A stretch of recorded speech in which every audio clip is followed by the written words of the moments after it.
அனைவருக்கும் வணக்கம். மீன ராசிக்காரர்களுக்கு தமிழ் புத்தாண்டு துவங்கியதிலிருந்தே நீங்கள் எதிர்பார்ப்பதை விட மிக சிறப்பான மாற்றம் உண்டு. தமிழ் புத்தாண்டு பிறந்தவுடன் மீன ராசிக்காரர்களுக்கு அதிர்ஷ்டம் கதவை திறக்கும் நேரம் என்று சொல்லக்கூடிய வகையில் பல வகையான அதிர்ஷ்ட யோக வாய்ப்புகள் உங்களது இல்லம் தேடி வரக்கூடிய வகையிலும், உங்களை தேடி உங்களது திறமைக்கு அங்கீகாரம் கொடுக்கக்கூடிய வகையிலும் தமிழ் புத்தாண்டு மிக சிறப்பான நல்ல வாய்ப்புகளையும் சந்தர்ப்பங்களையும் மீன ராசிக்காரர்களுக்கு ஏற்படுத்தி கொடுக்க போகிறது. ஒருபுறம் ஜென்ம சனியின் ஆதிக்கம் நிறைந்திருக்கக்கூடிய வேளையில் அவருக்கு நேரெதிராக ராசியின் அதிபதியான குரு பகவான் 5ல் உச்சபலம் பெறுகிறார். ஜென்ம ராசியை வலுவாக பார்க்க போகிறார். எனவே 7.5 சனியின் பாதிப்புகள் சிரமங்கள் முற்றிலுமாக கட்டுக்குள் வருவதோடு அதிர்ஷ்ட கதவு திறக்கும் நேரம் என்று சொல்லக்கூடிய வகையில் மிகப்பெரிய அளவிலான பல திருப்பங்களை நிச்சயமாக மீனராசிக்காரர்கள் சந்திக்க முடியும். 7.5 சனி காலகட்டம் என்றாலும் இந்த தமிழ் புத்தாண்டு பிறந்ததிலிருந்தே பல நல்ல மாற்றங்களை உறுதியாகவே மீனராசிக்காரர்கள் சந்திக்கக்கூடிய சந்தர்ப்பம் கிடைக்கிறது. பிறருக்கு உதவக்கூடிய ஆற்றல் கொண்டிருக்கக்கூடிய மீனராசிக்காரர்களுக்கு இந்த தமிழ் புத்தாண்டில் மன சுமை குறையும். மனதில் இருக்கக்கூடிய பல்வேறு வகையான குழப்பங்களும் சிக்கல்களும் நல்லபடியாக தீரும். கற்பனையாக இருந்த பயம், அச்சம் போன்றவை நிச்சயமாக விலகும். உங்களது கனவு நினைவாக கூடிய வகையில் பல காரியங்களை இந்த தருணத்தில் எளிதில் அடைவதற்கான சந்தர்ப்பம் உண்டு. எட்டாத உயரத்தை கூட இந்த தருணத்தில் எட்டி பிடிப்பதற்கான முதன்மையான வாய்ப்புகளும் சந்தர்ப்பங்களும் உறுதியாகவே கிடைக்க போகிறது. பல குறுக்கீடுகளை இந்த தருணத்தில் விலக்கி சிறப்பான வளர்ச்சியை தொடரக்கூடிய வாய்ப்பு உறுதியாகவே இந்த தமிழ் புத்தாண்டு பிறந்ததிலிருந்தே மிக சிறப்பாக அமையக்கூடிய சந்தர்ப்பம் நிச்சயமாக உண்டு. மீனராசிக்காரர்களுக்கு 7.5 சனியில் ஜென்ம சனியின் ஆதிக்கம் அதி தீவிரமாக குறையக்கூடிய வேளையில் மிக சிறப்பான மாற்றத்தை இந்த தருணத்தில் நிச்சயமாக சந்திக்க முடியும். குரு பகவான் 4, 5, 6 என 3 இடங்களை வெளிப்படுத்த போகிறார். சனி பகவான் இந்த தமிழ் புத்தாண்டிற்கு பிறகு திருக்கணிதத்தின்படி முழுமையாக ஜென்மராசியை விட்டு விலக போகிறார். எனவே ஜென்மராசியின் இறுதி தருவாயில் வளமரும் சனியின் அமைப்பால் பல சிரமங்கள் விலகும். அடுக்கடுக்காக எதிர்பாராத புதிய ஆர்டர்களும் ஒப்பந்தங்களும் வந்து சேரும். சிரமம் மிகப்பெரிய அளவில் கட்டுக்குள் வருவதோடு மட்டுமல்லாது நிச்சயமாக அதிர்ஷ்டம் உங்களை தேடி வரும் நேரமாக இந்த தருணம் அமைய போகிறது. நிழல் கிரகமான ராகு, கேது மட்டுமல்லாது செவ்வாய், சுக்கிரன், சூரியன் உள்ளிட்ட பெருவாரியான கிரகநிலைகள் இந்த தருணத்தில் சிறப்பான மாற்றத்தை ஏற்படுத்தி கொடுக்கின்றன. அதைவிட முதன்மையான யோகத்தை ராசியின் அதிபதியான குரு ஏற்படுத்துகிறார். ஏனென்றால் தமிழ் புத்தாண்டு பிறந்ததற்கு பிறகு வைகாசி 12ஆம் தேதி முதல் உச்சம் பெறுகிறார். 5ல் உச்சம் பெற்று ஜென்மராசி உள்ளிட்ட பல இடங்களை பார்க்க போகிறார். மிக வலுவாக ஐப்பசியில் அதிசார பயிற்சியை சந்தித்தாலும் கூட பிறகு மார்ச் 1ஆம் தேதி முதல் மீண்டும் வலுவாக 5ல் உச்சம் பெறுகிறாருங்க. மாசி 1ஆம் தேதி முதல். எனவே குரு பகவான் உச்சம் பெற்று வலம் வரக்கூடிய இந்த ஆண்டில் சிறப்பான வளர்ச்சியும் முன்னேற்ற வாய்ப்புகளும் சற்று தாராளமாகவே கிடைக்க போகிறது. பண வரவு நிச்சயமாக தடைகளாக இருந்த காரியங்களில் விலகி பண வரவு மேம்படக்கூடிய ஒரு தருணமாக அமையக்கூடிய சந்தர்ப்பம் உண்டு. எதை செய்தாலும் அதை விழிப்புணர்வுடனும் கவனத்துடனும் செய்து முடிக்கக்கூடிய நல்ல சந்தர்ப்பம் இந்த வேளையில் நிச்சயமாக உறுதியாக கிடைக்க போகிறது. எனவே மிகப்பெரிய அளவிலான மாற்றம் நிச்சயமாக உங்களை தேடி வரும் அற்புதமான தருணமாக இந்த வேளை அமையக்கூடிய சந்தர்ப்பம் உண்டு. அதோடு மட்டுமல்லாது இந்த தருணத்தில் பல்வேறு வகையான நெருக்கடிகள், சிரமங்கள் போன்றவற்றை விளக்கக்கூடிய வகையில் குரு பார்க்கின் கோடி நன்மை என்று சொல்லக்கூடிய வகையில் குரு பகவான் மிகவும் வலுவாக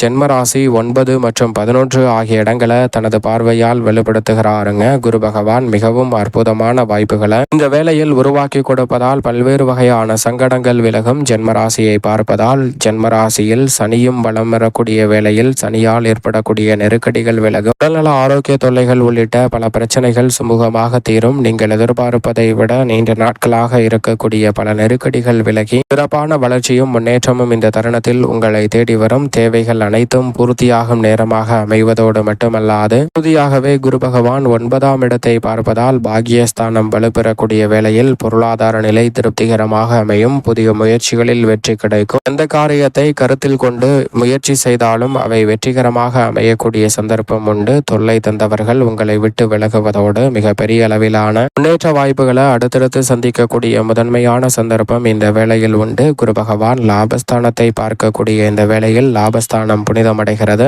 தொழில் வளம் சிறக்கக்கூடிய வகையிலும் லாபம் உயரக்கூடிய வகையிலும் நல்ல வாய்ப்புகள் உங்களை தேடி வருகிறது. சொந்த பந்தங்களிடம் இருந்த கருத்து வேறுபாடுகள் நீங்கி வலுவான முன்னேற்றம் கிடைக்கும். அதோடு மட்டுமல்லாது இந்த தருணத்தில் மிகப்பெரிய அளவிலான நெருக்கடிகள் விலகும். லாபம் பல மடங்கு உயரும். ராசியின் அதிபதியான குருவின் அமைப்பால் அமோகமான ஆண்டாக உறுதியாகவே மீனராசிக்காரர்களுக்கு இந்த வருடம் அமைய போகிறது. சனி பகவானை பொறுத்தவரைக்கும் ஏழரை சனியில் ஜென்ம சனியின் இறுதி தருவாயில் இருக்கிறார். எனவே பல நெருக்கடிகள் படிப்படியாக குறைவதோடு மட்டுமல்லாது தீமைகள் முற்றிலுமாக குறையக்கூடிய நல்ல சந்தர்ப்பம் கிடைக்க இருக்கிறது. இந்த தருணத்தில் உடல்நல ஆரோக்கிய தொல்லைகள் உள்ளிட்ட பல சிரமங்களுக்கு நல்ல தீர்வு கிடைப்பதோடு புத்துணர்ச்சியுடனும் உற்சாகத்துடனும் பல பணிகளை செய்து முடிக்கக்கூடிய நல்ல சந்தர்ப்பம் கிடைக்கிறது. நீண்ட நாட்களாக இருக்கக்கூடிய உடல்நல ஆரோக்கிய தொல்லையில் சிறப்பான மாற்றம் உண்டு. எதை செய்தாலும் அதை பிரம்மாண்டமாகவும் சிறப்பாகவும் செய்து முடிக்கக்கூடிய சந்தர்ப்பம் சனியின் அமைப்பால் கிடைக்க இருக்கிறது. மறைமுக ஆதாயம் விரைவாக உங்களை தேடி வரும் தருணமாக இந்த தருணத்தை மாற்றி கொடுக்கிறாருங்க.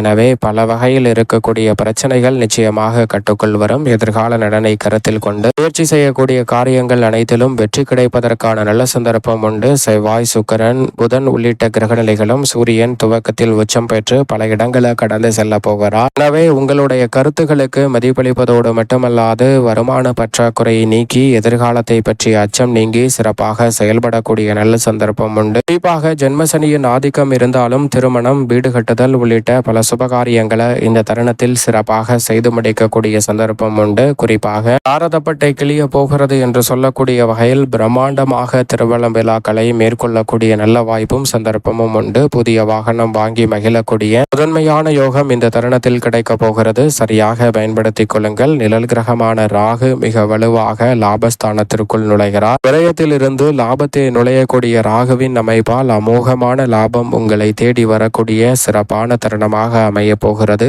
6ல் இருந்து 5ஆம் இடத்தில் நுழையும் கேது குருவுடன் இணைவதால் பூவுடன் சேர்ந்த நாரும் மணக்கும் என்று சொல்வது போல் சிறப்பான வாய்ப்புகள் உண்டு. பஞ்சமஸ்தானத்தில் பல இனிமையான சம்பவங்களை மோட்சக்காரகரான கேது ஏற்படுத்தி கொடுக்க போகிறார். பாக பிரிவினை சுமூகமாக முடியும். பூர்வீக சொத்துக்கள் ரீதியான பிரச்சனைகள் விலகும். புதிய சொத்துக்கள் வாங்கும் எண்ணம் சிறப்பாக கைகூடும். ஆன்மீக சிந்தனை அதிகரிப்பதோடு பல காரியங்களை அமோகமான வளர்ச்சி நிறைந்தவையாக மாற்றிக்கொள்ளக்கூடிய சந்தர்ப்பம் உண்டு. லாபத்தில் வலம் வரும் ராகுவின் அமைப்பால் ராகுவை போல் கொடுப்பாரில்லை என்று சொல்லக்கூடிய வகையில் பொருளாதாரத்தில் உச்சம் காணக்கூடிய நிறைவான வளர்ச்சி இந்த தருணத்தில் கிடைக்க போகிறது. கடல் தாண்டி சென்று கை நிறைய சம்பாதிக்கும் யோகமும் உண்டு. மிகப்பெரிய அளவிலான அமோகமான வாய்ப்புகளை சந்திக்க முடியும். குறிப்பாக மீனராசிக்கார பெண்மணிகளுக்கு கணவன் மனைவிக்கிடையே இருக்கக்கூடிய சிக்கல் விலகும். உடல்நலத்தில் சற்று கவனத்துடன் இருந்தால் நல்ல முன்னேற்றம் கிடைக்கும். உற்சாகம் குறையாத வகையில் பல பணிகளை செய்து முடிக்க முடியும். பொருளாதார நிலையில் உச்சத்தை எட்டக்கூடிய வகையில் சொத்துக்களை இந்த தருணத்தில் வாங்கக்கூடிய அல்லது விற்கக்கூடிய முயற்சியில் மிகப்பெரிய அளவிலான வெற்றி நிச்சயமாக உங்களை தேடி வரும். சொத்துக்களை விற்றாலும் புதிய சொத்துக்கள் வாங்கும் யோகமும் நிறைவாக கிடைக்கிறது. மேலும் இந்த தருணத்தை சாதகமாக மாற்றிக்கொள்ள வேண்டும் என்றால் சாதகமற்ற அமைப்பில் சனிதான் முழுமையாக இருக்கிறார். எனவே சனிக்கிழமை விரதம் இருந்து அருகாமையில் உள்ள பெருமாள் சன்னதி சென்று தீபம் ஏற்றி வழிபாடு செய்யுங்கள். மிக சிறப்பான வளர்ச்சியும் முன்னேற்ற வாய்ப்புகளும் உறுதியாகவே மீனராசிக்காரர்களாகிய உங்களை தேடி வருவதோடு இந்த தமிழ் புத்தாண்டு அமோகமான நன்மையை அள்ளி கொடுக்கும் ஆண்டாக அமையக்கூடிய சந்தர்ப்பம் மீனராசிக்காரர்களுக்கு உறுதியாக கிடைக்கும்.